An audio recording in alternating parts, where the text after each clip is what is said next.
15 ବର୍ଷରେ ବୋଇଂ 787 ବିମାନର ପ୍ରଥମ ଦୁର୍ଘଟଣା। ଲମ୍ବା ଉଡ଼ାନ ପାଇଁ କିଣିଥିଲା ଏୟାର ଇଣ୍ଡିଆ। 14,000 କିଲୋମିଟର ପର୍ଯ୍ୟନ୍ତ ଉଡ଼ିପାରିବ ଏହି ବିମାନ। ଆସନ୍ତୁ ଜାଣିବା ଏହାର ସର୍ଭିସେସ୍ ଖବର ବିଷୟରେ। Air India Boeing 787 dream line ବିମାନ ଆଜି ଅହମ୍ମଦାବାଦରେ ଦୁର୍ଘଟଣାଗ୍ରସ୍ତ ହୋଇଛି। ବିମାନରେ 230 ଜଣ ଯାତ୍ରୀଙ୍କ ସମେତ 242 ଜଣ ଯାତ୍ରୀ ଥିଲେ। ବିମାନଟି ଲଣ୍ଡନ ଅଭିମୁଖେ ଉଡ଼ାନ ଭରିଥିଲା।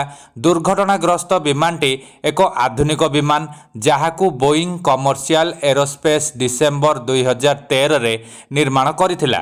ବୋଇଂ 787 ବିମାନର 15 ବର୍ଷର ଇତିହାସରେ ଏହା ହେଉଛି ପ୍ରଥମ ଦୁର୍ଘଟଣା। ଏହା ଏକ ମଧ୍ୟମ ଆକାରର twin engine Bayad body jet ଯାହା ଦୀର୍ଘ ଦୂରତା ଉଡ଼ାନ ପାଇଁ ଡିଜାଇନ୍ କରାଯାଇଛି। ଏହା ଗୋଟାଏ ଥରକେ 14,000 କିଲୋମିଟର ପର୍ଯ୍ୟନ୍ତ ଉଡ଼ିପାରିବ। ଦୀର୍ଘ ଯାତ୍ରା ଉଡ଼ାନ ପାଇଁ ଏହାର ଡିଜାଇନ୍ କରାଯାଇଥିବା ବେଳେ ପୁରୁଣା ବୋଇଂ 767 ସ୍ଥାନରେ ଏହାକୁ ଅଣାଯାଇଥିଲା। ଏହା ଏକ ଇନ୍ଧନ ସକ୍ଷମ ବିମାନ। ବୋଇଂ 2003ରେ ଏହାକୁ 7E7 ପ୍ରକଳ୍ପ ଭାବରେ ଏହାକୁ ଆରମ୍ଭ କରାଯାଇଥିଲା, ଯାହା ପରେ 5 ଲକ୍ଷ ଅନଲାଇନ୍ ଭୋଟ ସହ ଡ୍ରିମ୍ ଲାଇନ୍ର ନାମରେ ନାମିତ ହୋଇଥିଲା।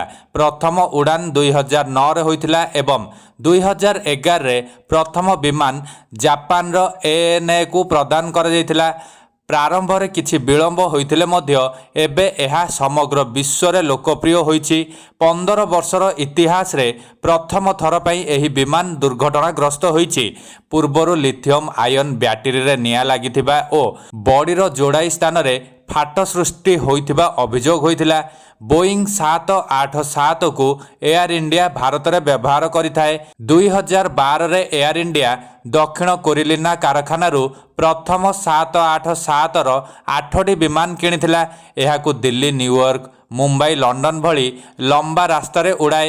ଏହା 200ରୁ 250 ଯାତ୍ରୀ ପରିବହନ କରିପାରିବ ଏବଂ 14 କିଲୋମିଟର ପର୍ଯ୍ୟନ୍ତ ଯାତ୍ରା କରିପାରିବ, ଅର୍ଥାତ୍ ଦିଲ୍ଲୀରୁ ନ୍ୟୁୟର୍କ କିମ୍ବା ଟୋକିଓ ଭଳି ଲମ୍ବା ମାର୍ଗକୁ ସହଜରେ ଅତିକ୍ରମ କରିପାରିବ। ଏହି ବିମାନରେ 50% କାର୍ବନ ଫାଇବର ପରି ମିଶ୍ରିତ ପଦାର୍ଥରେ ତିଆରି ହୋଇଥାଏ, ଯାହା ଏହାକୁ ହାଲୁକା ଓ ଶକ୍ତିଶାଳୀ କରିଥାଏ। ବୋଇଂ 787 ବିମାନରେ 2ଟି ଇଞ୍ଜିନ୍ ରହିଛି। ରୋଲ୍ସ ରଏସ୍ ଟ୍ରେଣ୍ଡ 1000 କିମ୍ବା ଜେନେରାଲ ଇଲେକ୍ଟ୍ରିକ୍ ଜେନ୍ X ସେଗୁଡ଼ିକ 60% କମ୍ ଶବ୍ଦ କରନ୍ତି। ଏହା କ୍ରୁଜ୍ ସ୍ପିଡ୍ ହେଉଛି ମାକ୍ 0.85। ପଙ୍ଖା ସ୍ପିଡ୍ ଉପରକୁ ମୁହାଇଥାଏ, ଯାହା ଟର୍ବୁଲେନ୍ସ ଓ ପବନର ପ୍ରତିରୋଧକୁ ହ୍ରାସ କରିଥାଏ।